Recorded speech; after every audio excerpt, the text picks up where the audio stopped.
No one is more beautiful, no one is more valuable, no one is more significant or weighty, no one is more satisfying than God.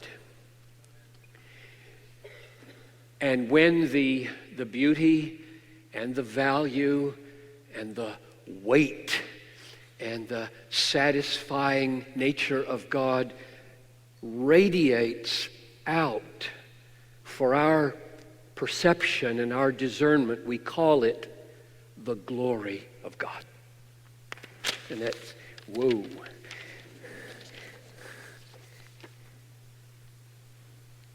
That's what I have been thinking about for 45 years or so, the glory of God. When I was in seminary, I had a kind of Copernican revolution theologically from a very, I think, man-exalting, man-centered vision of the world to a God-exalting, God-centered vision. And the main dead teacher outside the Bible that helped me was Jonathan Edwards, and the main book that helped me was his book, The End for Which God Created the World. And the point of the end for which God created the world was that the end for which God created the world was the exaltation of His glory communicated to His people for their happiness. It was a life-stamping, life-changing read. I saw as he led me through the Bible that God does everything He does in order to exalt and display, communicate to the hearts of His creatures the beauty and the value and the weight and the significance and the satisfying nature of His glory. And what came together, and if you've read any of my books, I think it's in all of them, more or less, is the fact that this is not megalomania, that God is totally committed to exalting God, but that it is love. Because if you happen to be God, the only way you can love people supremely is by giving them yourself for their enjoyment, because there isn't any better gift to give. Now, if I were to give you me for your enjoyment, that would not be love. Because there's something way better that I could give you, namely God. God doesn't have anything better. He's, forgive me, Lord, stuck with being God. He must love us by exalting Himself and then offering Himself to us for the satisfaction of our souls, because He made us that way. All of our other pleasures in life are echoes of that pleasure. If we only knew what we're made for. So, it's a glorious thing to discover that God is totally committed to exalting God, and that that's really good news for sinners through Jesus, who paid all my debts so that I could have God.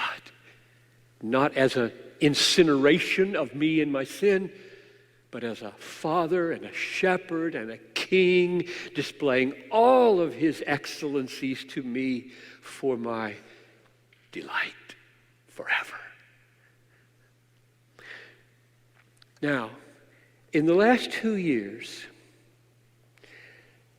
for whatever reason God led me this way, I'm happy with it. 69 last year, I'm 70 now. For the last 2 years, He has led me to focus almost all of my energies on thinking about the Bible, His Word. Because I was saying to Greg as we were sitting, it was in the airport we were talking about this. I said, my life is really strange. I just spend all of my time looking at a book, and then I go tell people what I saw, and then I go look at the book some more, and then people come and ask me questions, and I go look at the book and say what I saw in the book. I mean, think about it. What a strange life. What, if you took the book out of the equation, what would I do?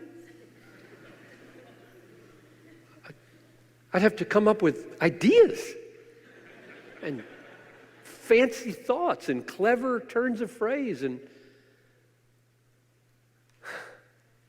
we have a book from God. Or do we? That's the question. So last year, Desiring God gave me an 8-week, I think it was 6 weeks last year, and they said, go away and write a book about how to read the Bible, because you're doing these look at the book things online, and write a book about how you do that. And I went and I wrote the wrong book. Because the way my mind is wired, as I began to think about, okay, I've got to help people understand how to read the book. And the voice just kept coming up. How do they know it's true? How do they know it's true? Why would they give so much energy to it? Why would you devote the last season of your life to thinking about a book, for goodness sakes? Think about something else. Why would you do that? Why would you go around the world asking people to stake their life on a message of this book? And I just had to deal with that. So that's what I wrote A Peculiar Glory about. And that's what I want to talk about here in this message for the few minutes we have together. So here's a little background to that. When I was in seminary, about age 22, I grew up believing the Bible. I mean, if you were to ask me at age 18 or ask me now, why did you first believe the Bible? An honest answer is, my mom and dad told me it was true. That's why a kid believes the Bible when he's 6 or 4 or 8. And that's right. Kids ought to believe what their parents tell them is true, which is why parenting is such a weighty responsibility. That won't cut it at 16, 26, 36. It's got to grow. You got to make it your own, and there better be some good reasons. So, along about 22, I'm listening to apologetic arguments, and I'm thinking, that's helpful. Oh, argument for the resurrection, argument that Jesus really rose, argument that he therefore tells the truth, argument that he believes the Old Testament, argument that he prepared for the new. We got foundations, historical foundations. And to this day, I do not belittle that apologetic labor. Praise God for people who give their effort to write those books and answer those questions and provide as much historical foundation for our believing the truth of the Bible as is possible. But here was the problem for just the way I am, and everything I write is kind of, everybody does what they do because of who they are and who God's making us. So I would go out of those lectures thinking, oh, that was helpful. I feel so good. I could take the world with this confidence I have. And about a week later, I'm trying to reconstruct the argument I heard in class. Okay, I had 5 steps in the argument. And this was number 1. Number 2, I can't remember number 3. I can't remember the third step in the argument.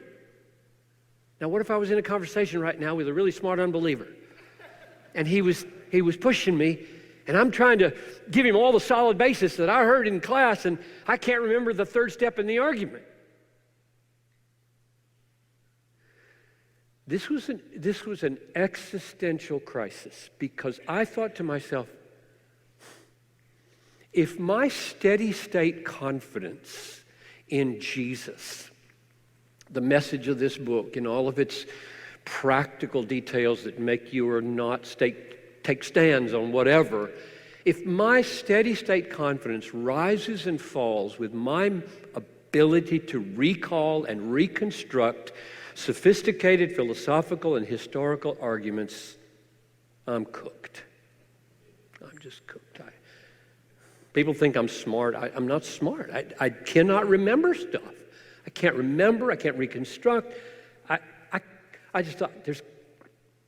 And then it hit me, well, forget about Piper. What about the villager in Nigeria who's pre-literate, and he hears the gospel, and somebody tells him enough of the story, he believes. Can a pre-literate villager in Nigeria have a sufficient confidence so that he can die for this message and not be a fool as he dies? Which means there's enough warrant, there's enough foundation, there's enough ground and reason under his confidence. He's not an idiot to lay down his life for what he just heard a few months ago. And my answer is, if there's not, I'm done with Christianity. Because as I read the book, this Christianity spreads to all cultures, all peoples, of all times, and everybody is responsible to believe it and die for it. He who would come after me, let him take up his cross and deny himself and follow me. If you don't, you're not a believer and you're going to hell. That is an unbelievable expectation put upon an average human being everywhere in the world when they hear this word coming out of this book. He will say, Lord, how in the world can you put such an expectation for that kind of sacrifice on a human being? What's the foundation of it? So for me, it's not mainly about providing the new atheists arguments for why they should believe that are philosophically, historically compelling to them. That's not my main agenda. I'm so thankful for people that engage and write those books. I'm thinking about thousands of people groups all over the world in different cultures, in different ages of history, and all of them accountable to God. And they need to hear the gospel.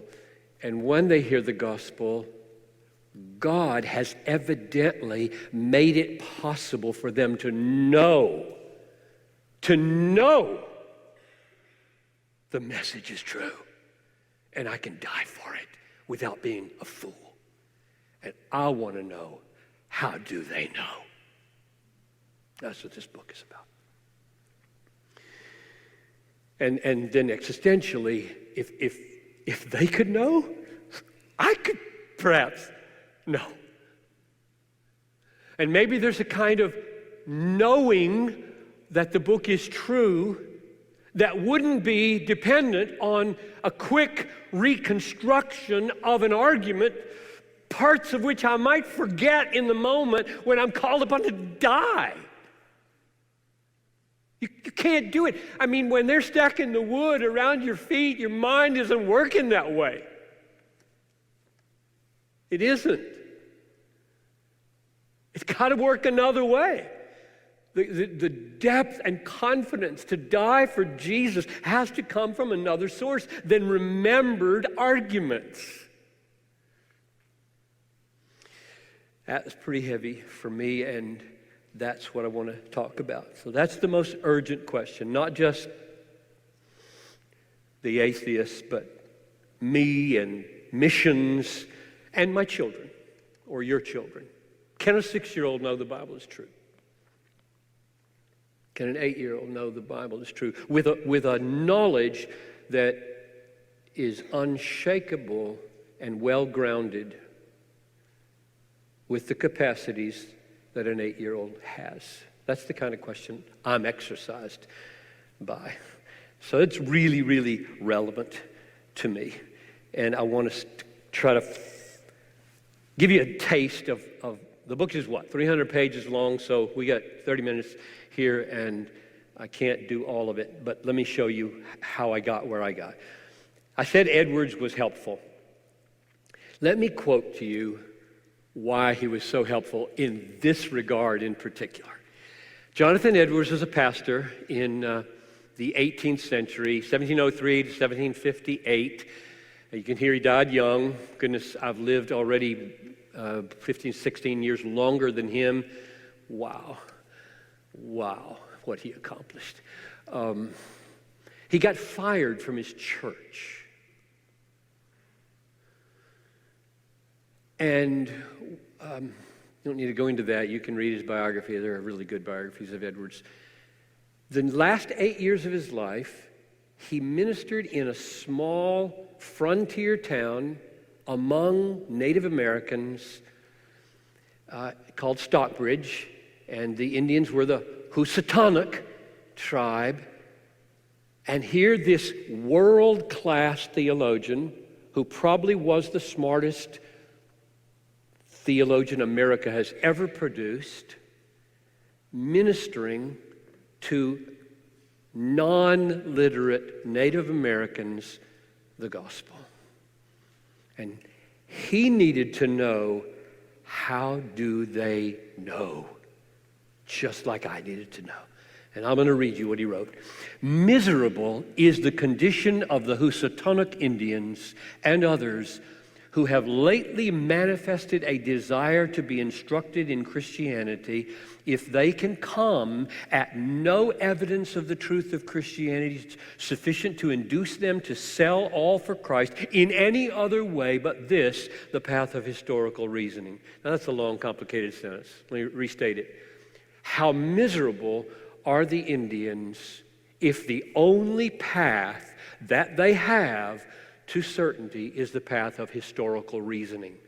They don't even know there's another world outside of America, let alone 2,000 years of history, let alone Jesus, let alone the Roman Empire. They don't know anything except what you can share with them in a few months. Keep reading. This is still a quote. Thus, a soul may have a kind of intuitive knowledge of divinity, of the things exhibited in the gospel. Not that he judges the doctrines of the gospel to be from God without any argument or deduction at all, but it is without any long chain of arguments. The argument is but one, and the evidence direct. The mind ascends to the truth of the gospel, but by one step, that is its divine glory. All John Piper does is try to update Jonathan Edwards. This is all I do with my life, pretty much. And I'm happy to be so, very happy to be dependent on such a... One last paragraph. Unless men may come to a reasonable, solid persuasion and conviction of the truth of the gospel by the internal evidences of it, namely by a sight of its glory, 'tis impossible that those who are illiterate and unacquainted with history should have any thorough and effectual conviction of it at all. I think that's right. So what is that? What does he mean by internal evidences and sight of its glory? What in the world is that? And that's what I'm going to talk about. I'm going to argue, this book argues that the simplest person or the most educated person come at a unshakable conviction, well-grounded, well-founded conviction about the truth of the Scriptures by means of a sight of its glory. And when I say sight, I don't mean sight with these eyes or these ears, though they are essential, you have to hear the message or read it. But many people read it and hear it and see nothing glorious, but rather a sight with the Ephesians 1:18, eyes of the heart. I didn't make that phrase up. That's Paul's phrase. Eyes of the heart. Probably drawn out from Jesus when he said to the Pharisees, seeing you do not see. Like, whoa. Seeing you do not see. You see and don't see. You hear and don't hear. And you're responsible to do the second seeing, and you're responsible to do the second hearing. And if you don't do it, you're culpable. You're guilty. What is it? What is seeing that's not with the eyes? What is hearing that's not with the ears? That's what Edwards is arguing is the foundation. Like if anybody in this room were to say, do you believe John Piper is standing up there preaching? And you'd say yes, and they'd say, why? Reasons. You probably wouldn't say, I got a thing in the mail that said he was going to be there. It was going to be Friday night. Premise number 2, it is Friday night. Premise number 3, it's in the very place where they said he was going to be. 4, it must be him. And I must be here. You don't do that. You say, there he is. He's there. And he's saying that physical argument right there of light coming into your eyeball that's got Piper shape, that same thing happens spiritually. That's what he's arguing. And I'm going to try to show you from the Bible that's the way the Bible wants you to think about the foundations of your certainty.